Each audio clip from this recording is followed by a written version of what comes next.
Welcome back to city news. మాజీ మంత్రి ఆలపాటి రాజేంద్ర ప్రసాద్ పుట్టినరోజు సందర్భంగా టీడీపీ నాయకులు కార్యకర్తలతో పట్టణంలో భారీ ర్యాలీ నిర్వహించి ఆలపాటి రాజేంద్ర ప్రసాద్ కు శుభాకాంక్షలు తెలిపారు. సంగం జాగర్లముడి గ్రామంలో అనియమిత ప్రార్థనలు నిర్వహించి ర్యాలీలో పాల్గొన్నారు. సంగం జాగర్లముడి గ్రామం నుండి అంగల్కుదురు, చెంచుపేట, గాంధీ చౌక్ మీదుగా ఎన్వీఆర్ కళ్యాణ మండపం వరకు ర్యాలీలో టీడీపీ నాయకులు కార్యకర్తలతో కలిసి పాల్గొన్నారు. ర్యాలీలో టీడీపీ నాయకులు కార్యకర్తలు పెద్ద సంఖ్యలో పాల్గొని ఎక్కడికక్కడ కేకులతో, పెద్ద క్రేన్ల సాయంతో గజమాలలు వేసి పూలమాలలతో దారి పొడవునా స్వాగతం పలుకుతూ తమ అభిమానాన్ని చాటుకున్నారు. ర్యాలీ అనంతరం ఎన్వీఆర్ కళ్యాణ మండపంలో ఏర్పాటు చేసిన సభలో భారీ కేక్ కట్ చేసి నాదెండ్ల మనోహర్, నక్కా ఆనంద్ బాబు, ఆలపాటి రాజేంద్ర ప్రసాద్ కి తినిపించారు. అనంతరం సభలో మాజీ మంత్రి ఆలపాటి రాజేంద్ర ప్రసాద్, పిఎస్సి చైర్మన్ నాదెండ్ల మనోహర్, మాజీ మంత్రి నక్కా ఆనంద్ బాబు ప్రసంగించారు. ఉమ్మడి అభ్యర్థి నాదెండ్ల మనోహర్ ని గెలిపించుకోవడమే తన ముందున్న లక్ష్యమని మాజీ మంత్రి ఆలపాటి రాజేంద్ర ప్రసాద్ అన్నారు. ఇది ఎన్నికల తరుణం, ప్రతి కార్యకర్త అప్రమత్తంగా ఉండాలని, విజయ సాధనే మన ముందు లక్ష్యమని ఆలపాటి రాజేంద్ర ప్రసాద్ అన్నారు. తన 64వ జన్మదిన వేడుకలకు తెనాలి ఎన్వీఆర్ కళ్యాణ మండపంలో పెద్ద సంఖ్యలో ఆహ్వానం పలికిన అభిమానులకు ధన్యవాదాలు తెలుపుతూ తాను కూడా తెనాలి ప్రజల సంక్షేమం కోసం ఆఖరి శ్వాస వరకు పోరాడుతానని అభిమానుల హర్షధ్వానాల మధ్య ఆయన తెలిపారు. నియోజకవర్గ ప్రజలకు ఎప్పుడు ఏ సమస్య వచ్చినా తాను సర్వదా అందుబాటులో ఉంటానని వెల్లడించారు. తను అభిమానించే చంద్రబాబు కుటుంబ సభ్యులను మానసిక క్షోభ పెట్టిన వైనం తనను వేధిస్తూ వెంటాడుతుందని, అందుకోసం ఎమ్మెల్యేగా నాదెండ్ల మనోహర్ ని, గుంటూరు ఎంపీగా పెమ్మసాని చంద్రశేఖర్ ని గెలిపించాల్సిన బాధ్యత మనందరిపై ఉందని తెలిపారు. మీ స్వాగతం చూస్తామంటే నాకు వీడ్కోలు ఇస్తున్నట్టుగా కనపడతాం. ఒక మనిషి ఎక్కడున్నా కూడా పుట్టి పెరిగిన తర్వాత జీవనంలో, ఈ జీవితంలో ఎన్నో అంశాలు మనం చూస్తూ ఉంటాం, సృజిస్తూ ఉంటాం. కొన్ని ఆనందంగా ఉంటాయి, కొన్ని కష్టాలుగా కనపడుతూ ఉంటాయి. వీటన్నింటినీ అధిగమించి జీవితంలో అడుగు వేసుకుంటూ జీవితం యొక్క పరమార్థాన్ని మనం చూసుకోవాల్సినటువంటి అవసరం ఉంది. భగవంతుడు నాకు ఎందుకు జీవితం ఇచ్చాడో నాకు తెలియదు, కానీ నా పేరు రాజేంద్ర ప్రసాద్ అయితే మా నాన్న చిన్నప్పటి నుంచి రాజా రాజా అని ముద్దుగా పిలుచుకుంటూ ఉండేవాడు. దాన్ని తగ్గట్టుగానే మీ అందరూ కూడా నన్ను ఆ రకంగా చూసినందుకు ముందుగా మీలో నాకు కనపడే ఆత్మీయత, మీలో నాకు కనపడే అనుబంధం, ఒక్కొక్కసారి మీరు నా మీద ఒక్కొక్కసారి పెట్టి చేసిన 4 రోజులు నాతో మాట్లాడకపోయినా ఎంతోమంది మీ అందరికీ కూడా ఈ 15 సంవత్సరాల్లో ఎదురైన సంఘటనలు. కానీ గొప్ప విషయం ఏంటంటే ఎప్పుడు కూడా ఏ సందర్భంలో కూడా ఇది చేద్దాము, ఇది ఇట్లా ఉందాము అని చెప్పిన సందర్భంలో నన్ను ఏనాడు కూడా కాదనకుండా ప్రోత్సహిస్తూ నన్ను ఒక నాయకుడిగా మీ అందరూ కూడా గౌరవించడం అనేది నాకున్న ఒకే ఒక్క లక్ష్యం ఏంటంటే నా ఆఖరి శ్వాస కూడా మీతోనే పంచుకునే మన ముందున్న లక్ష్యం కానీ గమ్యం కానీ పెద్దలు మనోహర్ గారిని గెలిపించినప్పుడే, ఎప్పుడైతే అది చిత్తశుద్ధితో ఏ ఒక్కరు కూడా అడుగు తప్పలేదు, పక్కకి వేయలేదు అనే ఆలోచన కులరహితంగా, మతరహితంగా, వర్గరహితంగా మనం ఎప్పుడైతే ఆలోచించగలుగుతామో, మన నాయకుడికి జరిగిన పరాభవం అసెంబ్లీ సాక్షిగా, కుటుంబానికి జరిగినటువంటి అగౌరవం అసెంబ్లీ సాక్షిగా, సమాజంలో ఏ రకంగా ఇబ్బంది పెట్టారు, ఒక రాజకీయ నాయకుడు, ఒక ప్రతిపక్ష నేతని ఎన్ని రకాలుగా ఇబ్బంది పెట్టగలమో అన్ని రకాలుగా ఇబ్బంది పెట్టినటువంటి దుర్మార్గ ప్రభుత్వం ఏదైనా ఉంది అంటే అది వైసీపీ నాయకత్వం అనేది మనందరం కూడా గుర్తుపెట్టుకోవాలి. మహిళలను మోసం చేసే రాష్ట్రంగా, గంజాయి అమ్మే రాష్ట్రంగా మిగిలిపోయినటువంటి ఈ రాష్ట్రాన్ని బాగు చేసుకోవాలంటే ఖచ్చితంగా ఉమ్మడి అభ్యర్థిని, అదేవిధంగా మన పార్లమెంట్ అభ్యర్థిని చంద్రశేఖర్ గారిని అదేవిధంగా మనోహర్ గారిని గెలుచుకున్నప్పుడే నిజమైన పండగ అని చెప్పి మీ అందరికీ మనం చేస్తా ఉన్నా. మీరు చూపించిన ఆదరణ, మీరు చూపించే ఆత్మీయత అది మర్చిపోలేంది, మరవలేంది. మరి మనిషిగా నా కర్తవ్యం ఏంటంటే మీ అందరితో సహజీవనం చేయడమే కాకుండా మీ అందరి యొక్క సమస్యలకి ఏ నాటికైనా సరే, ఎప్పుడైనా సరే, అది అధికారం ఉన్నా లేకపోయినా మీతోనే ఉండే గౌరవం మీరు నాకు ఇచ్చారు. దాన్ని ఎప్పుడు కూడా నేను మర్చిపోనని చెప్పి ఈ సందర్భంగా మనం చేసుకుంటూ టీడీపీ పొలిట్ బ్యూరో సభ్యులు నక్కా ఆనంద్ బాబు, ఎమ్మెల్యే జనసేన అభ్యర్థి నాదెండ్ల మనోహర్లు మాట్లాడుతూ ఆలపాటి రాజేంద్ర ప్రసాద్ ఎప్పుడు రాజేనని, తను నమ్మిన వ్యక్తి కోసం ఎంతవరకైనా వెళ్లడానికి వెనుకాడరని, పార్టీ కష్ట సమయాల్లో ఉన్నప్పుడు ఆలపాటి రాజేంద్ర ప్రసాద్ అన్ని రకాలుగా అండగా నిలబడి తన వంతు కృషి చేశారని, ఉమ్మడి గుంటూరు జిల్లాలో ఆయన ప్రభావం ప్రత్యేక గుర్తింపు ఉందని తెలిపారు. అందరూ కలిసి దుష్ట పాలన అంతం చేయాలని కోరారు. మరెన్నో పుట్టినరోజు వేడుకలు ఆలపాటి రాజేంద్ర ప్రసాద్ జరుపుకోవాలని నాదెండ్ల మనోహర్ ఆకాంక్షించారు. సుదీర్ఘమైనటువంటి ప్రజా జీవితంలో ఉమ్మడి గుంటూరు జిల్లాలో రేపల్లె బాపట్ల దగ్గర నుంచి మాచర్ల దాకా 57 మండలాల్లో జిల్లాలోని ప్రతి ఒక్క గ్రామంలో తనకంటూ అభిమానం ఉంది, ప్రేమించే వాళ్ళని సంపాదించుకున్నటువంటి వ్యక్తి ఆలపాటి రాజేంద్ర. తనను నమ్మిన వ్యక్తుల కోసం ఎంత దూరమైనా వెళ్ళేటటువంటి వ్యక్తి ఆలపాటి రాజేంద్ర ప్రసాద్ గారు. దానివల్ల వారికి ఎన్నో కష్టాలు వచ్చినా, సుఖాలు వచ్చినా అన్నింటినీ సమానంగా తీసుకున్న నిర్ణయానికి బదులై ఉండేటటువంటి వ్యక్తి ఆలపాటి రాజా గారు. పదవులు ఉన్నా లేకపోయినా రాజా గారు రాజానే.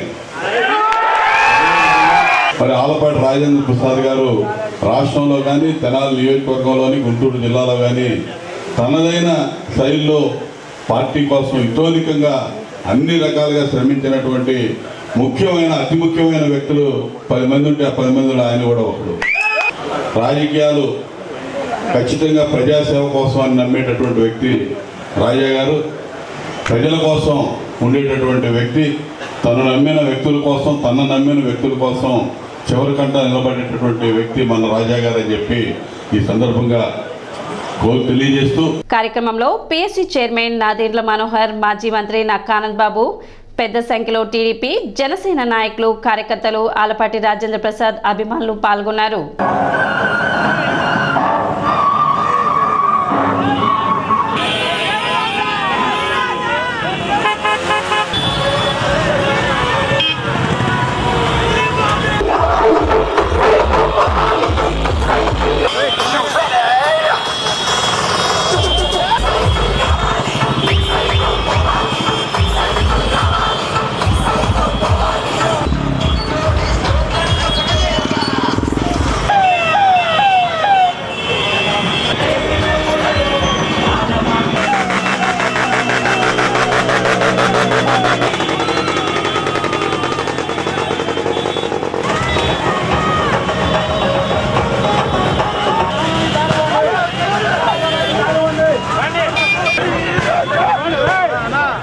దయచేసి వెనక ఉన్న బైకులన్నీ ముందుకు వెళ్ళాలి, ముందు వాహనాలకు దారి ఇవ్వాలి.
వెనకొండ బళ్ళన్నీ ముందుకు వచ్చారు దయచేసి. ఎక్కడ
ఇచ్చిన వాళ్ళు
ఓకే రెడీ.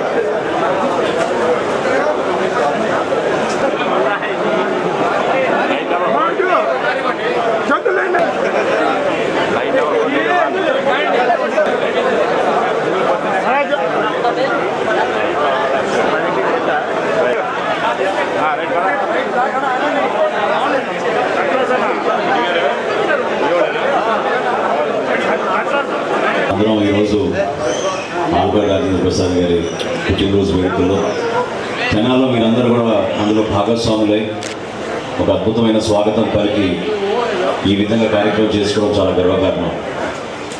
రాజకీయాల్లో ఏ వ్యక్తి అయినా సరే విలువలతో కూడిన రాజకీయాలు చేసినప్పుడు, నమ్ముకున్న వ్యక్తులకి అండగా నిలబడినప్పుడు, అదేవిధంగా ఒక సిద్ధాంతాన్ని నమ్ముకొని ఈ ప్రాంతానికి ప్రజలకి కట్టుబడి ఉన్నప్పుడు నాయకుడిని కూడా ఆ విధంగా మీరందరూ గుర్తిస్తారు.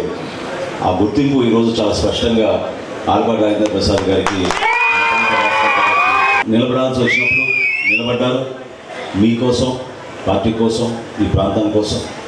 అదేవిధంగా భవిష్యత్తులో మనందరం కూడా కలిసికట్టుగా ఖచ్చితంగా ఈ ప్రాంతానికి మంచి జరిగే విధంగా ఉమ్మడి నాయకత్వంలో పార్టీలు కలిసి ముందుకెళ్తున్నప్పుడు చంద్రబాబు నాయుడు గారి నాయకత్వంలో, పవన్ కళ్యాణ్ గారి నాయకత్వంలో, అదేవిధంగా నరేంద్ర మోడీ గారి నాయకత్వంలో మన రాష్ట్రానికి మనం మేలు చేసుకునే విధంగా మనందరం కూడా కలిసి కట్టుకుని ముందుకెళ్దాం.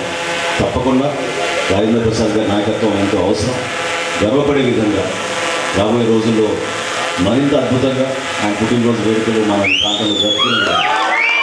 దానికి మీరందరూ కూడా ఎప్పుడూ ఆశీర్వదించి ముందుంటారని నమ్ముతూ తొలి తెలుగు టీవీ న్యూస్ రీడర్ శాంతి స్వరూప్ కన్నుమూశారు. హైదరాబాద్ లోని యశోద వైద్యశాలలో ఆయన తుది శ్వాస విడిచారు. 2 రోజుల క్రితం ఆయన గుండెపోటుకు గురయ్యారు. వెంటనే కుటుంబ సభ్యులు ఆయనను వైద్యశాలకు తరలించారు. వైద్యశాలలో చికిత్స పొందుతూ ఆయన కన్నుమూశారు. 1983 నవంబర్ 14న దూరదర్శన్ ఛానల్లో ఆయన వార్తలు చదవడం ప్రారంభించారు. టెలిప్రాంప్టర్ లేకుండా కేవలం పేపర్ చూసి 10 ఏళ్ల పాటు ఆయన వార్తలు చదివారు. న్యూస్ రీడర్గా తెలుగు ప్రజల మనసులో చెరగని ముద్ర వేశారు. 2011లో పదవి విరమణ పొందారు. రిటైర్ అయ్యేంత వరకు ఆయన వార్తలు చదువుతూనే ఉన్నారు. లైఫ్ టైం అచీవ్మెంట్ అవార్డును కూడా ఆయన అందుకున్నారు. శాంతి స్వరూప్ మృతి పట్ల రాజకీయ నాయకులు, ప్రముఖులు, జర్నలిస్టులు సంతాపం వ్యక్తం చేశారు. శాంతి స్వరూప్ భార్య రోజారాణి కూడా టీవీ యాంకర్ గా పనిచేశారు. కొంతకాలం క్రితమే ఆమె కన్నుమూశారు. వీరికి 2 కుమారులు ఉన్నారు. సిటీ న్యూస్ ముగించే ముందు ముఖ్యాంశాలు మరోసారి.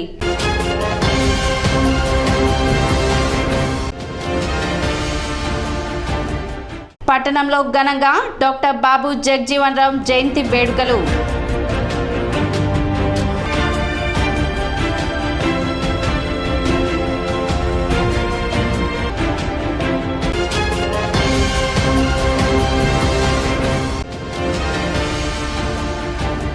బొగ్గు లోడుతో వెళ్తున్న గూడ్స్ రైలులో చెలరేగిన మంటలు. తాడేపల్లి వద్ద చోటు చేసుకున్న ఘటన.